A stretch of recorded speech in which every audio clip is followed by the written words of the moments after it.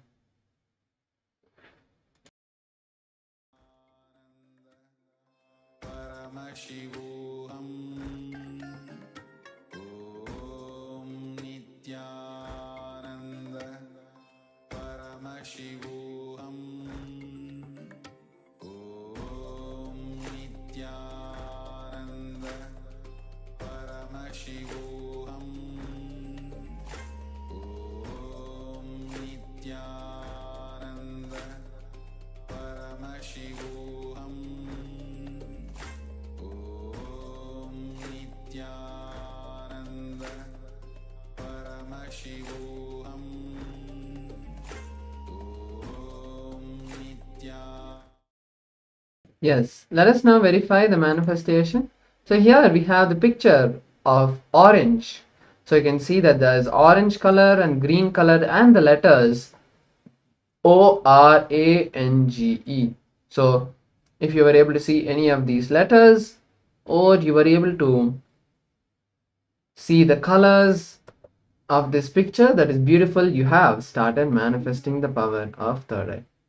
So with this, we come to the end of this power manifestation session. Now we are going to be moving into the first powerful cognition session of today. And today, before we enter the session, let's see the theme of today. Today we are going to be learning about listening, speaking into others listening. What does this mean? What does speaking into others listening mean? So whenever we talk, it is not just a one-sided action, it is a two-sided action, because that is why it's called dialogue or communication. So when this communication doesn't happen, we have all experienced it many times where there's a communication gap, where what you talk and what the other person understands is completely not in sync. It's like a broken telephone where you even whatever you speak into that, the other side doesn't understand exactly what you're trying to say, and they end up hearing something totally different. So when that is there, how do we fix this telephone line? How do we fix the communication gap that we experience in our life? Because communication is very important, as we are all humans, and as we need to make our things happen using words and speaking, by speaking to people. So how do we do that best? That is why Swamiji in today's sessions is giving us the understanding of how to speak into others listening. How to make sure whatever you say is understood in the exact same meaning by the other person. It is very important that we pay our utmost attention and listening to today's sessions. You will see by the end of today, you will be able to talk into anybody's listening, and whatever you say, you will start seeing people do that for you. So let's understand this science of end communication from the Supreme Pontiff of Hinduism. So, I also wanted to tell one important thing, that whenever we are trying to do something, like whether you have any desires in your life that you want fulfilled, or you have any ideas that you want to share, even if you're in a big company, you want to share some ideas that you have. Because of that space, that you're not in the space of listening with yourself, you're not able to listen to others. You can see in your own actions, when you're sleeping or when you're eating, when you're doing any actions, you're not listening to yourself. You eat when not needed, you sleep when you don't feel sleepy, or you oversleep when it's not needed. So not listening to your body, not listening to your being, not listening to your own self, not listening to your thoughts, all of these non-listening also in fact impacts in your listening to others. You're not able to listen to others and speak into the others listening. That is very important. So only when you understand this, you will be able to overcome this and start giving into others listening, start listening to others listening, start speaking into others listening.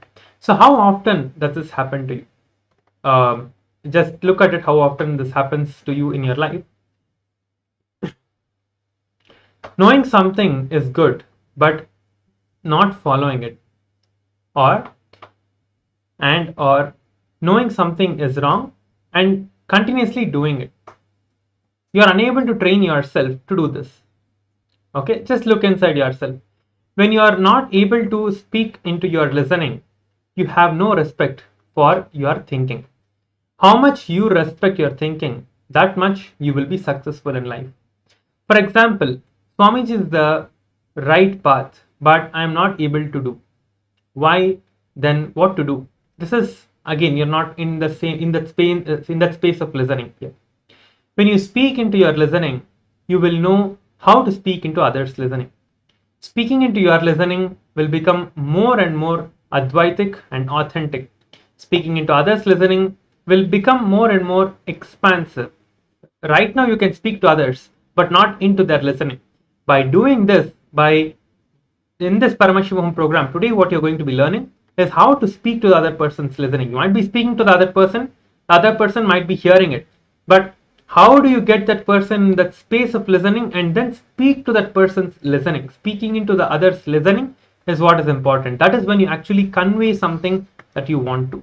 Speaking into your listening and others' listening, simultaneous process, not part by part. Both should happen from powerful, complete space. There will not be boredom, tiredness when you speak into your listening. It will always be inspiring and expanding. There's a past pain which gets triggered whenever you try to learn something new. This pain is created in you at a very young age when you wanted to learn something, but you were told, no, it's too difficult, or you were told that you cannot learn it, you are a slow learner. Some adjective has been added as an incompletion into you. Completing with this pain pattern, and you will see that suddenly there will be nothing like I want to but I'm not able to. That impossibility will completely be removed from your life. The past pains getting triggered is only an obstacle for you not speaking into others listening. So let us now listen to Swamiji as he teaches us and shares with us how to enter that space of authentic listening. Let us now listen to Swamiji and learn these powerful cognitions.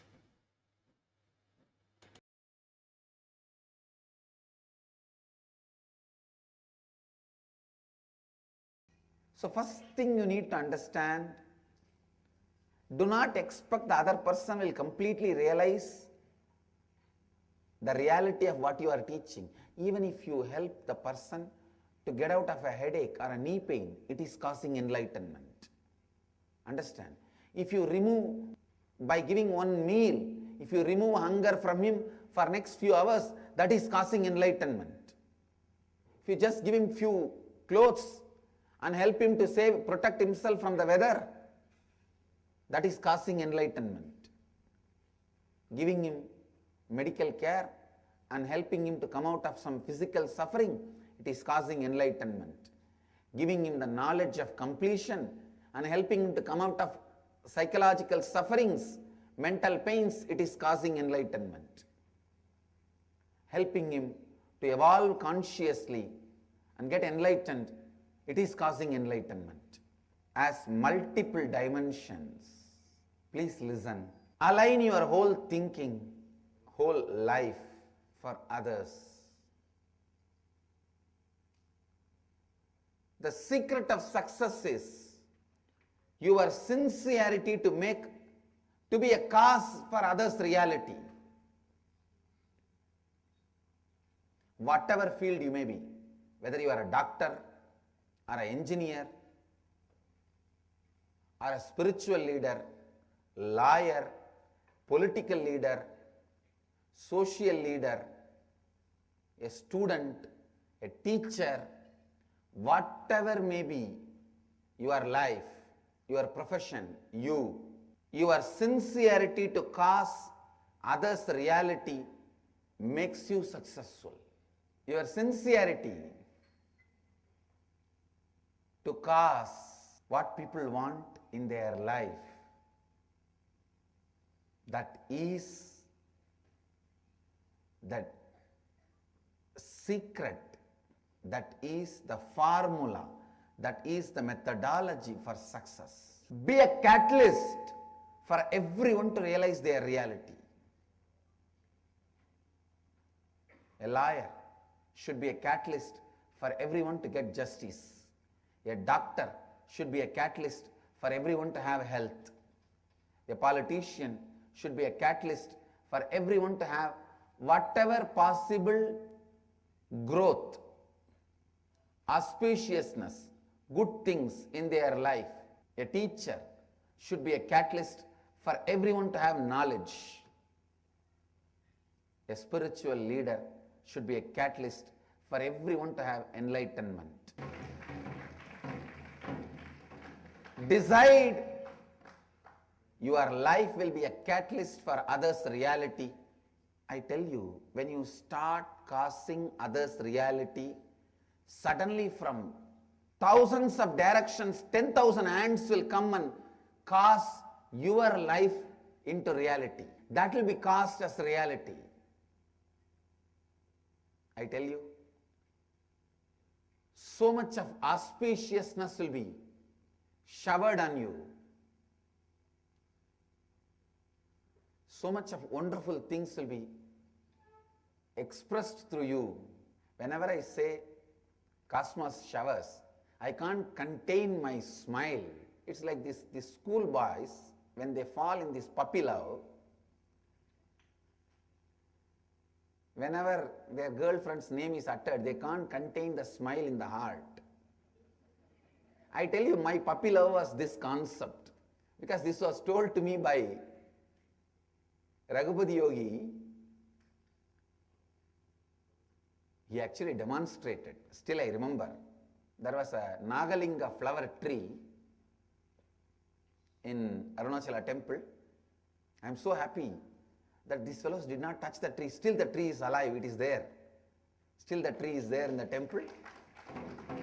There is a place called Krittigai Mandapam where Raghupati Yogi used to teach yoga to me and some more students he had. The tree is there next to that mandapam. He told me, go and tell that tree that you will water that tree every day and you will send your love to that tree for the tree to flower. The tree was not flowering for quite a long time. He told me to do that. I said, okay. I started doing. Maybe it took 1 month. Suddenly one day, when I went there, I saw the whole tree, so many flowers. And please understand, when I touched that tree and did that same practice I used to do, I'll feel that I'm giving my love and my feeling, my support that the tree should flower and it should be happy. When I touched the tree, I tell you, I have not shaken the tree, and I'm a small boy, I can't shake that whole tree and all. When I touched the tree, at least 100 flowers showered. Literally showered on me. This word, the cosmos showers, was given to me by Raghupati Yogi experientially. That is why when I utter that word, I can't contain my smile. I tell you, be cause for others' reality. I wanted to repeat this line. Be a cause for others' reality, because being a cause for others' reality is your being the cause for your being. When you are authentically, sincerely cause others' reality, suddenly you will realize that is your cause. As long as you have some hidden agenda, selfish agenda, the fear whether that agenda will be fulfilled or not will always be there in you. Just drop all agenda and decide you will cause only others' reality. After, even if you want to suffer, society with cosmos will say, hey, you cannot be tortured, go, you are not a rowdy. I saw in Tamil movie, there is a comedy scene. One comedian will tell the police, I am also rowdy, take me to the police station, arrest me, put me in jail. They'll say, hey, no, you are not a rowdy, you cannot be put in jail, go. Same way, you will tell the cosmos, come on, I am a human being, kill me. torture me, put me in suffering. Caste master will say, no, no, no, no, no, no, you are not. For all that, you are useless, go, go. Understand? Bring sincerity to the context of your existence. That is where the whole thing boils down. That is where you get the confidence about you. See, not bringing right context to the existence of yourself is self-denial. One side of your heart will tell you, no, no, no, let me decide to be authentically, sincerely be cause for others' reality. But the other part of you will tell, no, no, no, if you are that sincere, people will cheat you, exploit you. As if you have something to lose. You don't have anything other than this stinking 6 feet body. What else is there for you to lose? And that foolish, stupid plans and projects you have grown in that 6 feet body without having intelligence and responsibility. Only those things are left. I tell you, decide to bring authenticity to the cause of your existence. Why you exist? What is the context from which you want to operate? Bring sincerity into that. Whatever incompletions your mind brings out, no, no, no. If I start causing others reality, they will exploit me, my time will be wasted, and maybe they will try to cause harm to me. Whatever incompletion comes up, understand as early as possible those incompletions is not going to bring any fulfillment to your life, and complete with them. They will only be distracting and destroying you. The earlier you understand, better for you. Those incompletions which does not allow sincerity into the context of your existence is self-denial. Atmahadya. In Sanskrit, there's a beautiful word, Atmahadya. This same word is used for suicide also. I'll expand why. Suicide is not just killing your body, making you useless for yourself and others also is suicide. So first thing you need to do, authentically listen to yourself. That is the basic survey you need to do. It is a Purva Bhaksha you need to do for your life. The Purvanga you need to do. Ask your life, what have you done with it from the moment you are born, or you know you exist. Usually between the 0 to 3, that's the age, you start remembering you exist. You start realizing you exist. Between 3 to 7, you start realizing you exist as a body or mind. Then from 7 to 14, the patterns develop. Your attitude, identity, qualification, personality, qualities. The Vyaktitva starts developing. The first thing, listen to yourself authentically. What have I done with my life from the moment I know I exist? Is it looking a big mess, or is it looking little mess, little bliss, or is it looking little mess, lot of bliss, or is it looking lot of mess, little bliss? First take a stock. And one more thing, when you take stock, don't believe what your mind says. I am only telling listen to the mind. I am not saying believe your mind. Authentically provide listening. Let your mind cry and tell all the sob story. Conduct a TV serial. 10 years before, that fellow poked me here. This boy poked me here. and my friend put that pencil on my body. This girl took away my chappal. Let your mind tell everything, nothing wrong. Everything your mind sings, listen authentically. I am not asking you to believe, and same way I am not saying don't believe. Don't pass any judgment, it is right or wrong. Just listen. By just providing authentic listening to you, you will melt down the deep depressions created by your own incompletions with you. I tell you, just sit and listen to you. Provide authentic listening to yourself. Our banyan tree and Vaidya Sarovar, these two are the best place. For completion, go to Kalabhairava. For authentic listening, go to banyan tree. Sit with Kalpa Vriksha, listen to yourself authentically, provide authentic listening to yourself in the breathing space of Kalpa Vriksha. Takes at least some. That is why around the 1,000 feet around the Kalpa Vriksha, nobody else can live, only we can live. See, how many people have tried to make what all? No one can do anything, because that is the breathing space of Kalpa Vriksha. It is equivalent to temple.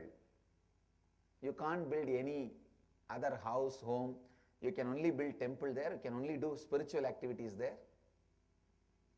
It's a presence of Mahadeva. Sit and provide authentic listening to yourself.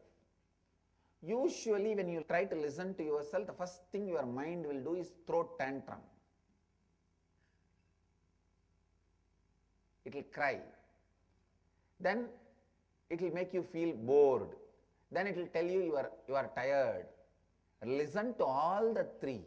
Only after that you will understand what is the incompletions you are carrying. Till then, you don't even know what is the incompletions you are carrying. Understand? Don't miss life without even knowing the incompletions you are carrying. It is like some fellow comes from all the way to US in business class ticket. From airport he takes a cab, comes to the ashram, goes round and just steals one old chapel, escapes, goes back to his house. When he is trying to wear, he understands he brought two different size chapels, two different persons. It is not fitting. That is exactly you are doing in the planet Earth. With so much of difficulty, you took this body, came down just to steal chapel which will not be fitting for your leg. After go back, when you check, you will understand, oh God, I just went to steal a chapel and that also not fitting to my leg, and both the leg chapels are two different size, two different shape. When you leave the body, you will understand you have only stolen chapel. Don't miss life like this. First catch what is your incompletion. By providing authentic listening to yourself.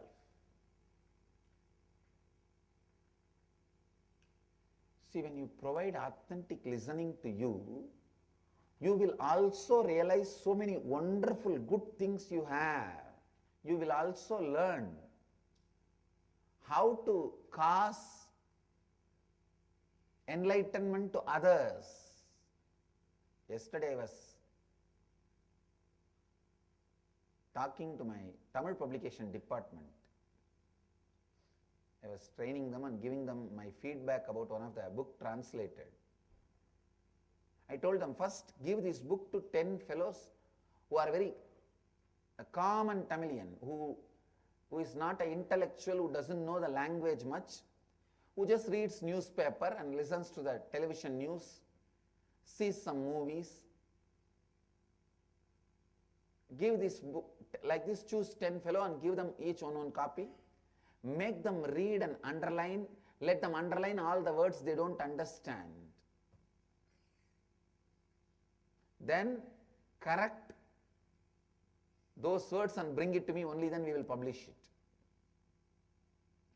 There was a book getting translated in Tamil, one of my book. I also told them, not thinking for the person to whom you are serving is ego, arrogance. It's like a story I always repeat. In the school, one day the NCC teacher told all the students, NCC boys, every day you have to do one good act and come back and report to me. What does it mean by good act? Giving water to somebody, or helping some old person to cross the road, or giving a meal to somebody. These are all good acts. Next day, NCC class, 6 boys stood up and said, "Sir, today all of us did a good act." The teacher asked, "Tell me, each one of you guys, what you did." All of them shouted in chorus, "All of us, all 6 of us helped the old lady to cross the road." Teacher was shocked. He said, 6 people to help one old lady to cross the road? They said, "Yes, sir," because she was adamant she doesn't want to cross the road. We have to forcibly lift her and cross the road. See, not thinking about the person to whom you are serving is ego, is arrogance. To whom you are serving, you don't think about his need. Whether you translate and publish a book or give a speech, talk into the listening of the listener. You will learn that only if you provide authentic listening to yourself. Be sincere about listening to yourself. I tell you, that's the most joyful spiritual practice I have done. Listening to myself. I'll sit in the banks of Ganga, not a few hours, day in and day out. Sun will rise and fall. Moon will rise and fall. I'll just sit. If the sun comes out of the Victoria Hall, I used to sit in the banks of Ganga in Calcutta, the place called Telghat in Howrah, just opposite. The other bank, that side of the bank is the Victoria Memorial. If the sun comes out of the Victoria Memorial, I know it is daytime. If the moon comes out of the Victoria Memorial, I know it is night time. That's all. Day in and day out I used to sit. I tell you,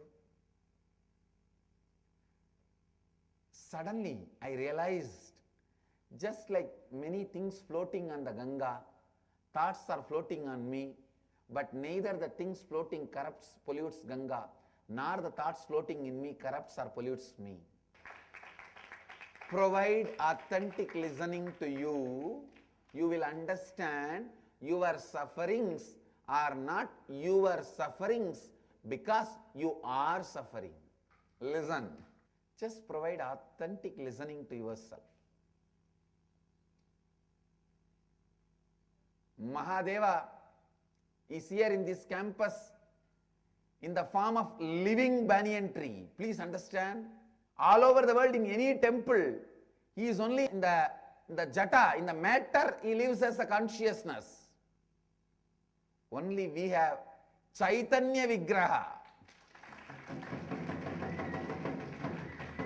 a living Vigraha, a living deity, the Kalpavriksha. Mahadeva is here as a juice of that banyan tree, as the leaf of that banyan tree, as the branch of that banyan tree. His intense presence. So just sit and provide authentic listening to yourself. I tell you, nothing else is required other than providing authentic listening to yourself for you to achieve self-completion. for your self-completion, swapurnatva,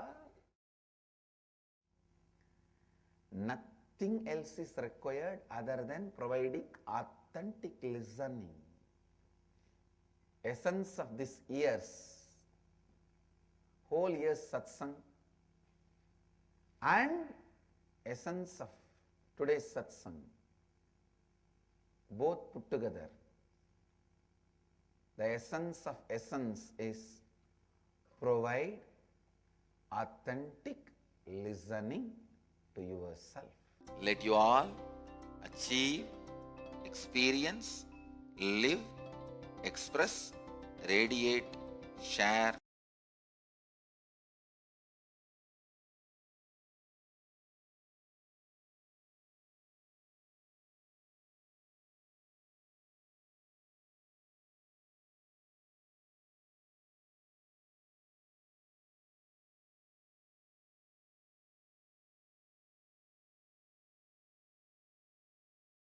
Yes, so that was a beautiful satsang where Swamiji shared the beautiful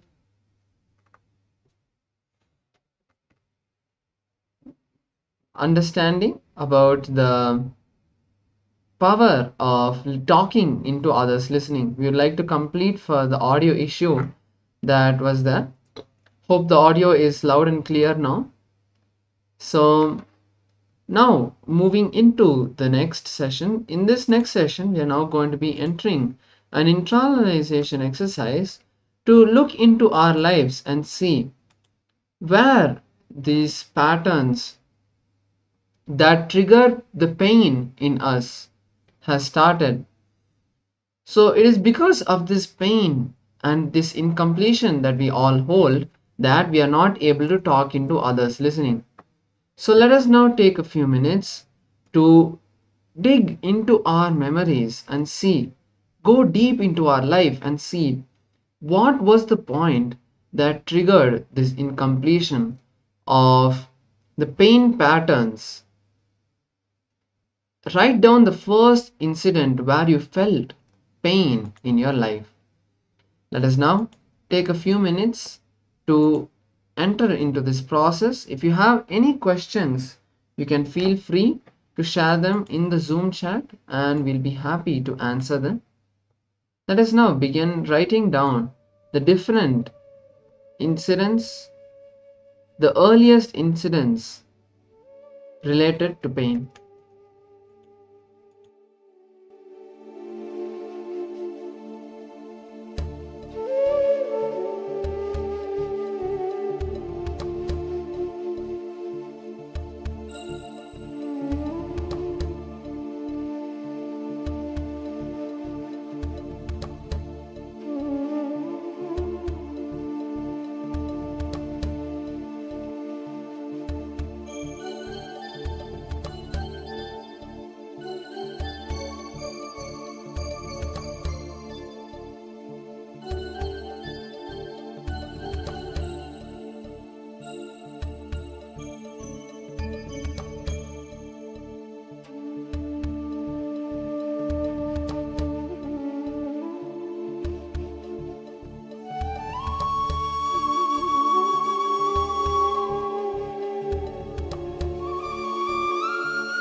Yes.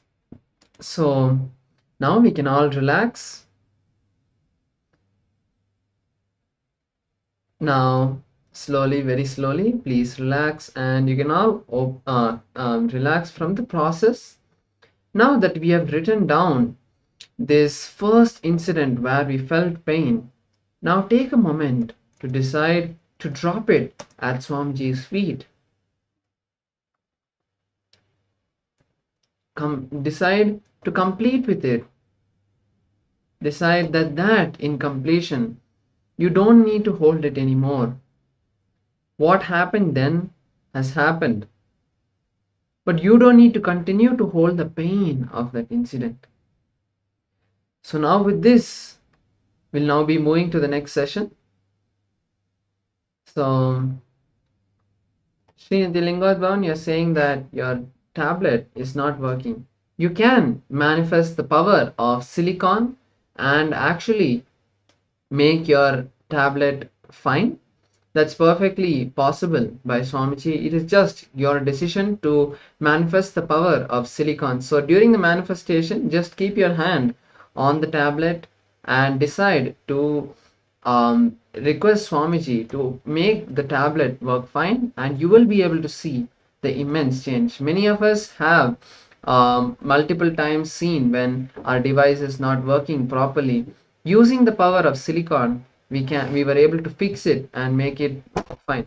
So surely you can do that.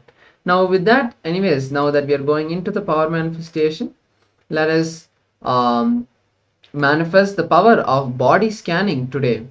So now the power of body scanning, the Shastra Pramana, the scriptural reference is from the Vijnana Bhairava Tantra.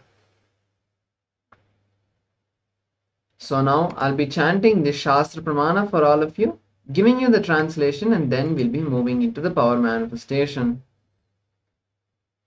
Dehantare tvati bhagam bhiti bhutam vichintayet nakinchidantare tasya dhyayan adyanya bhagam bhavet. The translation is: visualize that your body is enclosed, supported by your skin surface, and there is nothing inside your skin. It is completely empty. By that such restful awareness, one cognizes and attains the knower of the whole body substance, who is the source essence Paramashiva. So now with this, let us enter the power manifestation. So this first round, we are going to be manifesting the power of scanning our own body. So now all the ailments that you know about your body, that is perfectly fine. Write that down, or if you already know it, and you can just keep it in your memory.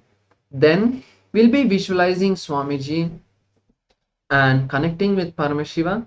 Once you have entered that space of Nirvikalpa Samadhi, you will start seeing the beautiful form of Paramashiva, and you will start seeing your body.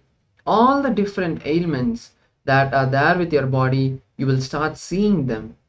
Then you can verify them with whatever you have seen. You can write that down as well and verify with whatever you know. If you have seen something that you don't know about or you are not aware of, make sure you take the consulting of a doctor and get your body tested, and then you can verify. So let's enter into this beautiful manifestation. Please close your eyes, connect with Swamiji, request him to start revealing the entire essence of your body. Paramashivoham Om Nityananda Paramashivoham Om Nityananda Paramashivoham Om Nityananda Paramashivoham Om Nityananda Paramashivoham Om